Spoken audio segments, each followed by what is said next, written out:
अस्सलाम वालेकुम दोस्तों, welcome to daily success by K. आज हमारा topic impact of globalization on world legal system है। ये टॉपिक बहुत ही ज़्यादा इंपॉर्टेंट था, इसलिए मैंने जितना हो सके इसके लिए मटेरियल इकट्ठा करके आपके सामने आउटलाइन और नोट्स भी बनाए हैं।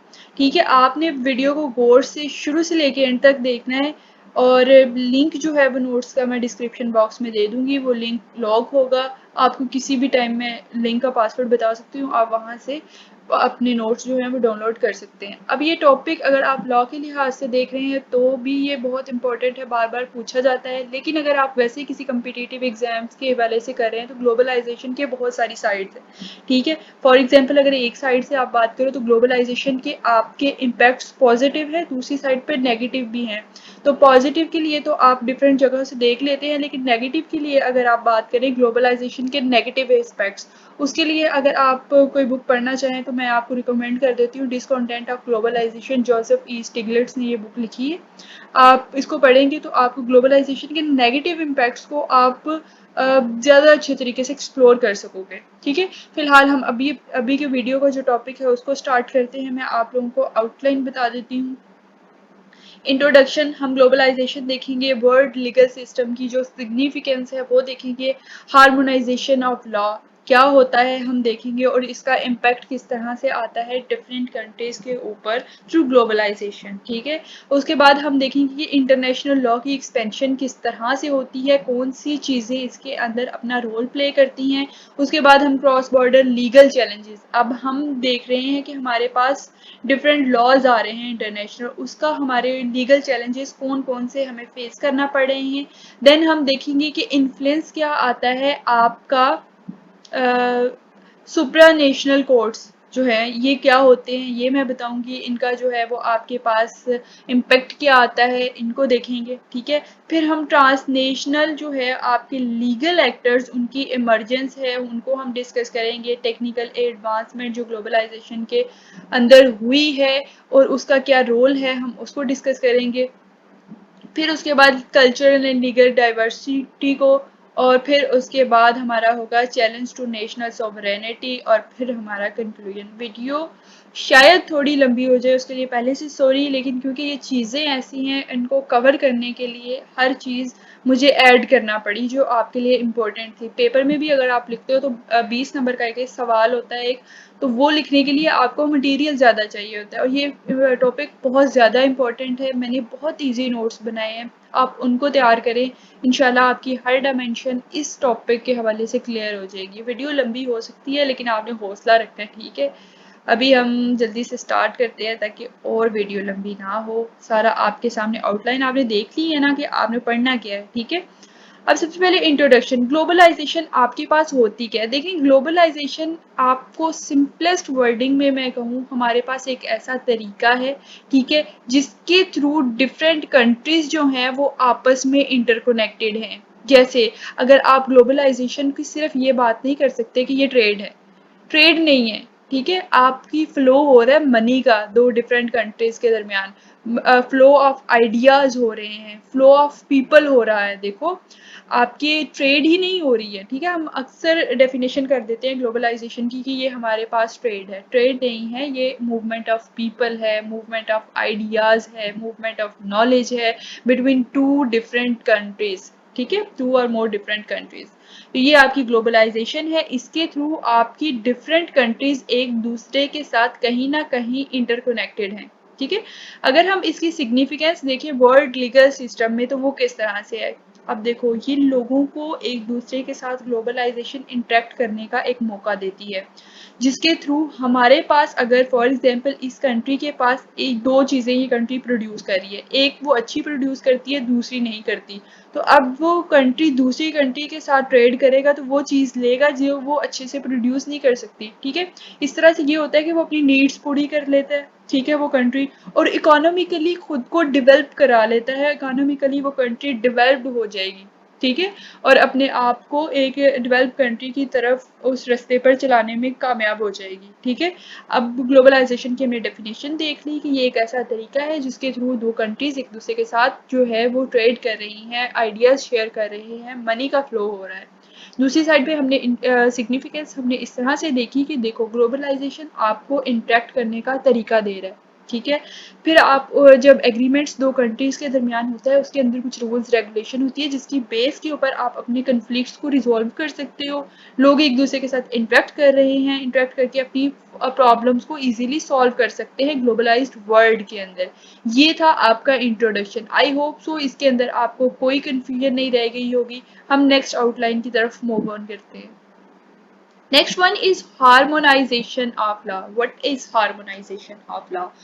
इसका मतलब ये है कि आप इंटरनेशनली, अब बात ये नहीं हो रही कि आपके कंट्री की नेशनल लेवल पर बात नहीं हो रही, इंटरनेशनल लेवल पर बात हो रही है। आपकी ऐसे लॉज, आप लॉज ऐसे बनाए जो मल्टीपल कंट्रीज के ऊपर लागू होते हों। रूल्स और रेगुलेशंस आपके ऐसे हों जो इस कंट्री पे लागू हो रहे हैं तो अगले कंट्री पे भी लागू हो रहे हों। ठीक है, तो ये आपकी हार्मोनाइजेशन ऑफ लॉ है कि आप सिमिलर रूल्स बनाते हो। इंटरनेशनल एग्रीमेंट्स एंड ट्रीटमेंट्स आप क्या करते हो, फॉर एग्जांपल आपकी ग्लोबलाइजेशन होती है, फिर आप कुछ रूल्स भी रखते हो, रेगुलेशंस।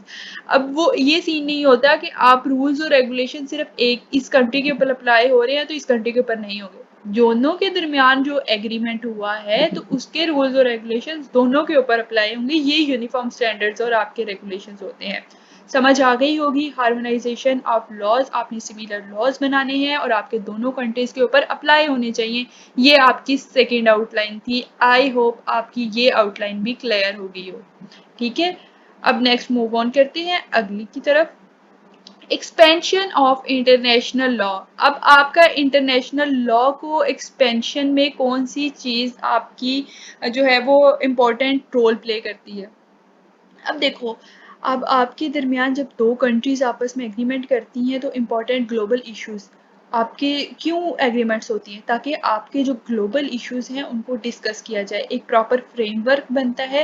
और जो ग्लोबलाइजेशन, जैसे आप कहते हो क्लाइमेट चेंज के ऊपर कुछ कंट्रीज ने मिलके बैठ के कोई एग्रीमेंट किया है तो अब वो एक ग्लोबल इशू है, तो उस ग्लोबल इशू को एड्रेस किया जाएगा, उसके ऊपर इंटरनेशनल लॉज रखे जाएंगे। ठीक है, और किस तरह से कंट्रीज ने जो है वो अपना वर्क करना है एक दूसरे के साथ मिलके, कौन से उसके अंदर रूल्स होंगी, कौन सी गाइडलाइंस फिर रखी जाएंगी जिनको फॉलो करके कंट्री जो है वो एक सक्सेसफुल रोड की तरफ अपने आप को लेके आएगा।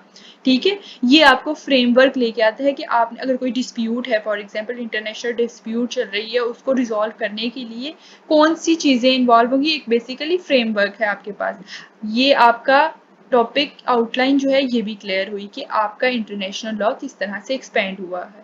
ठीक है, उसके बाद आपका आ जाता है influence of supra national courts. अब एक कोर्ट्स तो होते हैं हमारे कंट्री के अंदर, जैसे हाई कोर्ट ले लो, सुप्रीम कोर्ट ले लो, लेकिन सुप्रा नेशनल कोर्ट्स आपके इंटरनेशनल लेवल पर कोर्ट्स होते हैं और इन्होंने जो लॉज को इंटरप्रेट और इन्फोर्स कराना होता है वो इंटरनेशनल लॉज होते हैं। ठीक है, जैसे आपके कोर्ट्स हैं सुप्रा नेशनल कोर्ट्स के अंदर, इन सिंपल वर्डिंग आपको समझ आ गई है कि सुप्रा नेशनल कोर्ट्स कौन से हैं, कि इंटरनेशनल लॉज को ये डील कर रहे हैं, ये कंट्रीज को देख रहे हैं, ये मुल्क के अंदर लोगों को नहीं, ये ओवरऑल कंट्रीज को देख रहे हैं। ठीक है, जैसे सुप्रानेशनल कोर्ट्स के अंदर आपके आ रहे हैं यूरोपियन कोर्ट ऑफ जस्टिस और international court of justice.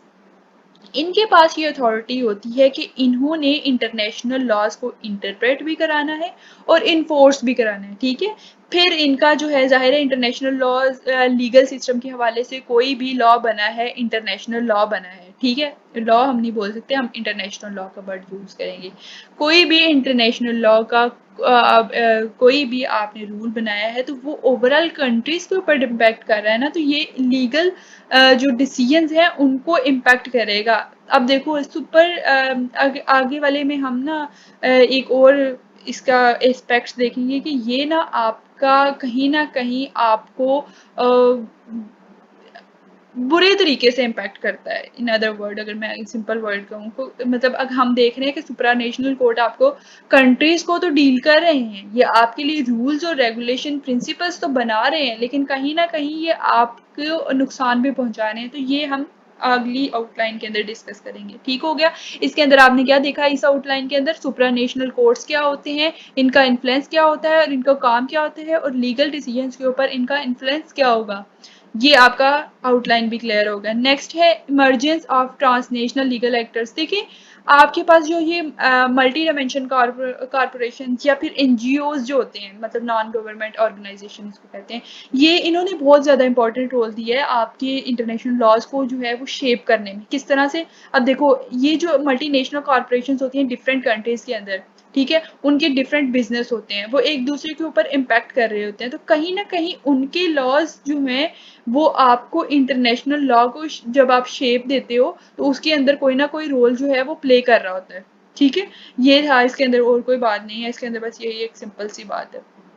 Cultural and legal diversity, अब ये बहुत इंपॉर्टेंट एक्सपेक्ट है एक आपका, अगर आप डिस्कस कर रहे हैं ग्लोबलाइजेशन को या फिर इसके किसी भी इम्पैक्ट को आप डिस्कस कर रहे हैं, तो ये चीज़ आपको देखनी चाहिए कि जब आप दो कंट्रीज़ हैं उनके दरमियान कोई एग्रीमेंट हुआ है तो उनको ये चीज़ का बहुत अच्छे से ख्याल रखना चाहिए कि आपने जो भी लॉज रखे हैं ना, वो उस पर्टिकुलर कंट्री के अंदर कल्चरल और उसकी जो कल्चरल जितनी भी उसके सिस्टम्स हैं, लीगल सिस्टम्स हैं, उनको ज़्यादा इम्पैक्ट ना करे।